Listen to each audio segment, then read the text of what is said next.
নমস্কাৰ স্বাগতম জনাইছো ক্লাছফিক্স একাডেমীলৈ এটা বিগ ব্ৰেকিং নিউজ আহিছে আসাম ডাইৰেক্ট ৰিক্ৰুটমেণ্ট কমিশ্যনৰ ফালৰ পৰা বিগ ব্ৰেকিং নিউজ এয়া যে অসম চৰকাৰে যি 1 লাখ নিবনুৱা যুৱক যুৱতীক কৰ্মসংস্থাপন দিয়াৰ কথা উল্লেখ কৰিছে এই মৰ্মে আসাম ডাইৰেক্ট ৰিক্ৰুটমেণ্ট কমিশ্যনে গ্ৰেড 3 আৰু গ্ৰেড 4 পোষ্ট ভ্যাকেন্সি পোষ্ট ওলাইছে ঠিক আছে অৰ্থাৎ ভ্যাকেন্সিৰ এডভাৰটাইজমেণ্ট ওলাইছে তাতে আপোনালোকে চাব পাৰিছে গ্ৰেড 4 ৰ বাবে আছে 13300টা পোষ্ট অলৰাইট আৰু এই পোষ্ট বিলাকৰ এলিজিবিলিটি ক্ৰাইটেৰিয়া এজ কিমান গোটেইখিনি আজিৰ এই ভিডিঅ'ত আমি কভাৰ কৰিম তো ভিডিঅ'টো আপোনালোকে শেষলৈকে চাব লগতে আমি গ্ৰেড 3 ৰ ভ্যাকেন্সিৰ গোটেই পোষ্টৰ বিষয়ে ডিটেইলছ ডিসকাস কৰিম ঠিক আছে তো ভিডিঅ'টো আপোনালোকে শেষলৈকে চাব আৰু যিমান পাৰে ভিডিঅ'টো শেয়াৰ কৰিব বন্ধু বান্ধৱীসকলৰ মাজলৈ যদি আমি চাওঁ গ্ৰেড 4 ত টোটাল পোষ্ট আছে আমাৰ কেইটা 13300টা পোষ্ট আছে এই 13300টা পোষ্টৰ এডুকেশ্যন কোৱালিফিকেশ্যন কি হ'ব সো এডুকেশ্যন কোৱালিফিকেশ্যন হ'ব 8 পাস অৰ্থাৎ আপ টু 8 পাস লৈকে যদি কোনবা আছে আপ টু 8 পাস তেনেহলে 9000 পোষ্টৰ বাবে এপ্লাই কৰিব পাৰিব আৰু যদি এইচএসএলসি পাস আছে অৰ্থাৎ মেট্ৰিক পাস আছে তেন্তে 40000 পোষ্টৰ বাবে এপ্লাই কৰিব পাৰিব আৰু ইয়াৰ ম্যাক্সিমাম কোৱালিফিকেশ্যন অৰ্থাৎ সেই ক্যান্ডিডেট জনৰ ম্যাক্সিমাম কোৱালিফিকেশ্যন হাই সেকেন্ডাৰী অৰ্থাৎ ক্লাস 12 লৈকে পাস কৰা হ'ব লাগিব ইয়াৰ এক্সিট হলে নহব বা ইয়াতকৈ বেছি সপোজ গ্ৰেজুৱেচন কৰিছে তেন্তে গ্ৰেড 4 ত এপ্লাই কৰিব নোৱাৰিব ঠিক আছে ম্যাক্সিমাম কোৱালিফিকেশ্যন হ'ব লাগিব হাই সেকেন্ডাৰী আৰু মিনিমাম 8 পাস আৰু মেট্ৰিক পাস ঠিক আছে আৰু ইয়াৰ এপ্লাই কেতিয়াৰ পৰা আৰম্ভ হ'ব গোটেই সবিশেষ মই ডিসকাস কৰিম আজিৰ এই ভিডিঅ'ত তো এজৰ কথা যদি আমি উল্লেখ কৰিছো এজ হৈছে 18 বছৰৰ পৰা 40 বছৰলৈকে হ'ব লাগিব মিনিমাম ঠিক আছে মিনিমাম 18 আৰু ম্যাক্সিমাম 40 বছৰ ঠিক আছে আৰু ইয়াতে ৰিলেক্সেশন দিয়া হৈছে এসসিৰ বাবে 5 ইয়াৰ্স ৰিলেক্সেশন ওবিসি আৰু এমওবিসিৰ বাবে 3 ইয়াৰ্স ৰিলেক্সেশন আৰু এক্স সাৰ্ভিসমেনৰ বাবে 2 ইয়াৰ্স ৰিলেক্সেশন ঠিক আছে আৰু 10 years for personal with disabilities candidate অৰ্থাৎ পিডব্লিউডি ক্যান্ডিডেটৰ বাবে 10 ইয়াৰ্সৰ ৰিল্যাক্সেশন আছে ঠিক আছে ওকে আৰু এই এজ যেটো ক্যালকুলেট কৰা হ'ব এয়া age limit of the candidate will be calculated on the basis of school matriculation HSLC admit card ঠিক আছে আপোনালোকে যে মেট্ৰিকৰ এডমিট কাৰ্ডত যে ডেট অফ বাৰ্থ দিয়া আছে সেই ডেট অফ বাৰ্থ মতে আপোনালোকৰ এজ ক্যালকুলেট কৰা হ'ব ঠিক আছে ওকে তো ডকুমেন্ট কি আপলোড কৰিব লাগিব ডকুমেন্ট আপলোড কৰিব লাগিব ৰিসেন্ট পাসপোৰ্ট সাইজ ফটোগ্ৰাফ আৰু scan signature of the candidate অৰ্থাৎ স্ক্যান সিগনেচাৰ লাগিব ঠিক আছে আৰু এপ্লিকেশন ফি যদি হয় তেন্তে এপ্লিকেশন ফি আনৰিজাৰ্ভৰ বাবে আনৰিজাৰ্ভ আৰু ওবিসি আৰু এমওবিসিৰ বাবে 200 টকা আৰু এসসি এসটি প্লেন আৰু এসটি হিলছৰ বাবে 150 টকা ঠিক আছে ওকে আৰু এই এপ্লিকেশন প্ৰসিডিউৰ কি হ'ব বা কেনেকৈ আপুনি এপ্লাই কৰিব পাৰিব তো assam.gov.in www.assam.gov.in or sebaonline.org এই দুটা ওয়েবসাইটত আপুনি এপ্লাই কৰিব পাৰিব আৰু এপ্লিকেশন ৰিসিভ কৰা হ'ব 11 তাৰিখৰ পৰা 11 এপ্ৰিলৰ পৰা 30 মে লৈকে ঠিক আছে তাৰিখটো মনত ৰাখিব 11 এপ্ৰিলৰ পৰা আৰম্ভ হ'ব আৰু 30 মে লৈকে চলিব অনলাইন এপ্লিকেশন তো ইয়াৰ মাজতে আপোনালোকে এপ্লাই কৰি ল'ব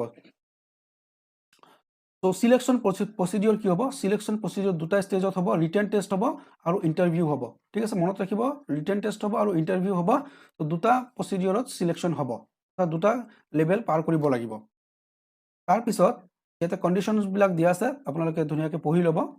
ঠিক আছে কন্ডিশন বিলাক দিয়া আছে তো এইখিনি আসলে গ্ৰেড 4 ৰ ভ্যাকেন্সি এতিয়া আমি ডিসকাস কৰিম গ্ৰেড 3 ৰ ভ্যাকেন্সিৰ বাবে ঠিক আছে তো গ্ৰেড 3 আৰু গ্ৰেড 4 ৰ ভ্যাকেন্সিৰ বিতং তথ্যৰ বিষয়ে জানিবলৈ বা আপডেটসমূহ পাবলৈ আমাৰ চেনেল সাবস্ক্ৰাইব কৰি ৰাখিব আৰু আমাৰ চেনেলত আমি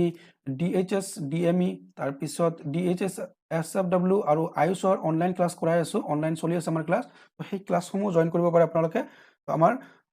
চেনেলৰ প্লেলিষ্ট লাইভ ক্লাছত আপোনালোকে সেই ভিডিঅ'বিলাক পাব সো আপোনালোকে ইচ্ছা কৰিলে তাতে জয়েন কৰিব পাৰিব আৰু আমি এই গ্ৰেড 3 আৰু গ্ৰেড 4 ৰ বাবে অনলাইন ক্লাস ষ্টাৰ্ট কৰিম লাইভ ক্লাস ষ্টাৰ্ট কৰিম তো সেইভাবে আপোনালোকে চেনেলটো সাবস্ক্ৰাইব কৰি ৰাখিব আমাৰ ভিডিঅ' বা লাইভ ক্লাসসমূহ পাবলৈ অলৰাইট তো এতিয়া আমি গ্ৰেড 3 ৰ বাবে ডিসকাস কৰিছো গ্ৰেড 3 ৰ এডভাৰটাইজমেন্ট ওলাইছে আসাম ডাইৰেক্ট ৰিক্ৰুটমেন্ট কমিশ্যনৰ ফালৰ পৰা টোটাল পোষ্ট আছে কিমান টোটাল পোষ্ট আছে 13141টা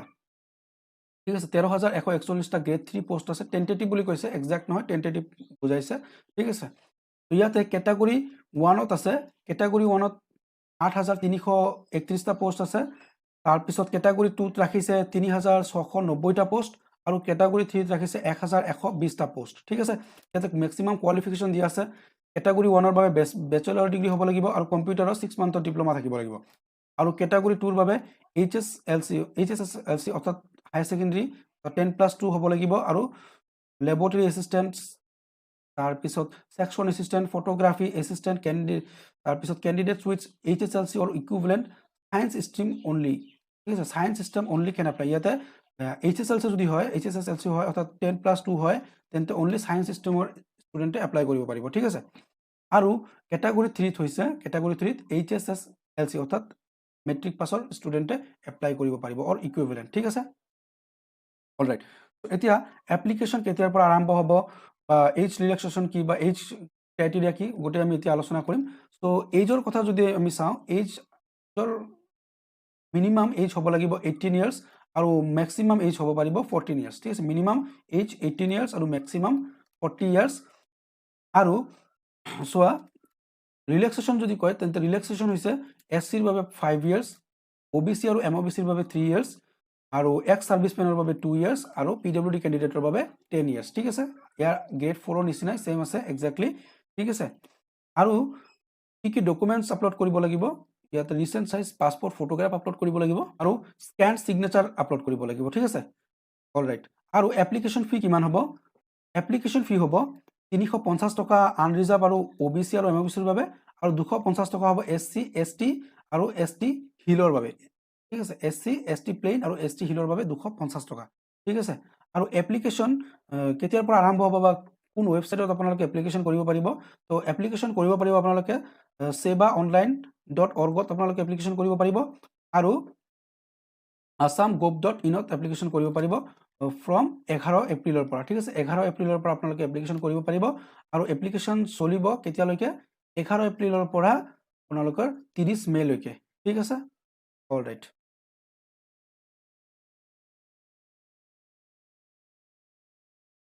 তো সিলেকশন প্ৰসিডিউৰ কি হ'ব ইয়াৰ সিলেকশন প্ৰসিডিউৰ ক্যাটাগৰী ওয়াইজ বা ক্ৰাইটেৰিয়া ওয়াইজ বেলেগ বেলেগ হ'ব ঠিক আছে তো ইয়াতে সিলেকশন প্ৰসিডিউৰৰ বিষয়ে গোটেই দুনিয়াকে দিয়া আছে আপোনালোকে পঢ়ি ল'ব আৰু মই ডেসক্ৰিপচনত ইয়াৰ PDF টো দি দিম আপলোড কৰি দিম তো আপোনালোকে ইচ্ছা কৰিলে PDF খনো ধুনিয়াকে চাব পাৰিব ঠিক আছে তো অলৰাইট আজিৰ ভিডিঅ'ত ইমানখিনি ডিসকাস কৰিছো আগন্তুক যদি কিবা আপডেট আহে